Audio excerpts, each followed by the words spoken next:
মাধ্যমিকের অঙ্ক পরীক্ষায় দুটি প্রশ্ন কঠিন হওয়ার অভিযোগ সামনে এসেছিল, আর তারপর পর্ষদের তরফ থেকে কি নির্দেশ দেওয়া হয়েছে? এই অঙ্ক পরীক্ষার বিতর্ক নিয়ে যে দুটি প্রশ্ন নিয়ে বিতর্ক উঠেছিল ছাত্র ছাত্রীদের মধ্যে, সেই প্রশ্ন দুটিকে নিয়ে কিন্তু পর্ষদের মধ্যে ঘোর সমালোচনা চলে এবং সেই ঘটনাটি কিন্তু মিডিয়া পর্যন্ত পৌঁছে গেছে, যেটা তোমরা ভিডিওটা দেখে বুঝতে পেরেছো।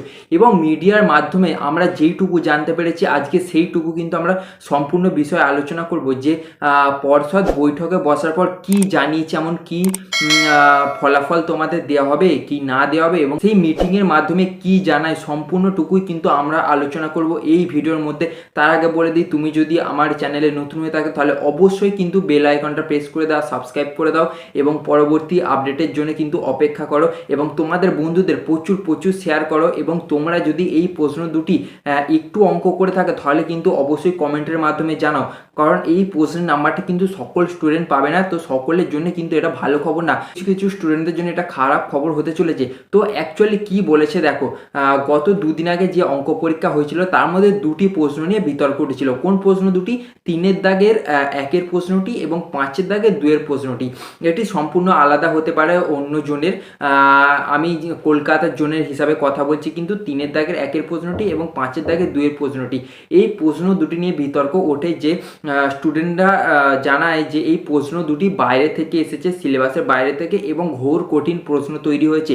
তার জন্য কিন্তু তারা পর্ষদের কাছে আবেদন করে এবং পর্ষদ এই পরিপ্রেক্ষিতে কি জানালো, এবং পর্ষদ জানালো যে যদি কোনো ছাত্রছাত্রী এই প্রশ্নটি সঠিকভাবে আনসার করে আসে বা সঠিক উত্তর বের করতে পারে এবং সঠিক স্টেপের মাধ্যমে উত্তর বের করতে পারে, কিন্তু তাকে প্রশ্ন দুটির নাম্বার দেওয়া হবে।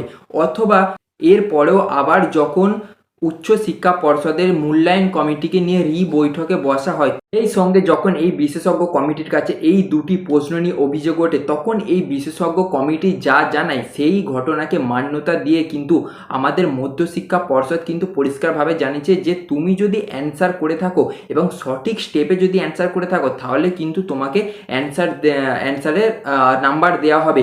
এবং আমাদের তাহলে বিশেষজ্ঞ কমিটি কি জানিয়েছিল যে এই প্রশ্ন সত্যি কঠিন হয়েছে, তার উপেক্ষা করে কিন্তু আমাদের মধ্যশিক্ষা পর্ষদ এইটুকু ঘোষণা করেছে। কিন্তু আমাদের মধ্যশিক্ষা পর্ষদ এইটুকু ক্লিয়ারভাবে বলছে না যে সম্পূর্ণ পুরো নাম্বার কি দেওয়া হবে কি দেওয়া হবে না, বা কত নাম্বার দেওয়া হবে, এবং এই দুটো প্রশ্নকেই কেন চিহ্নিত করলো আমাদের মধ্যশিক্ষা পর্ষদ, তা নিয়ে কিন্তু একটা প্রশ্ন উঠে যাচ্ছে। তখন কিন্তু আমাদের মিডিয়ার মাধ্যমে আবার জানানো হয় পর্ষদের তরফ থেকে যে এই দুটো প্রশ্ন 3-এর দাগের এবং 5-এর দাগের প্রশ্ন দুটি কোনো সিলেবাসের বাইরের প্রশ্ন না, কিন্তু এটা সিলেবাস থেকেই প্রশ্ন পড়েছে।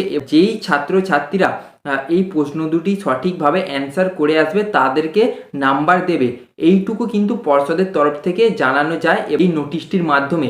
নোটিশটি তোমরা আমার থাম্বনেইলে দেখতে পেয়েছো এবং পাশেও তোমরা দেখতে পাচ্ছ। এছাড়া পরিষ্কারভাবে কিন্তু পর্ষদ কোনো কিছু বলেনি যে সমস্ত স্টুডেন্ট নাম্বার পাবে কি যারা শুধু অ্যান্সার করেছে তারা নাম্বার পাবে। তাহলে এর পরবর্তী কি আপডেট আসে তার জন্য কিন্তু তোমরা অপেক্ষা করো, আমি সবার আগে তোমাদের কাছে সেই আপডেটটি তুলে ধরবো। আজকের জন্য এতটাই, আশা করছি ভিডিওটা বুঝতে পেরেছো। কোনো কনফিউশন থাকলে অবশ্যই কিন্তু কমেন্ট করো এবং সাবস্ক্রাইব করতে ভুলবে না।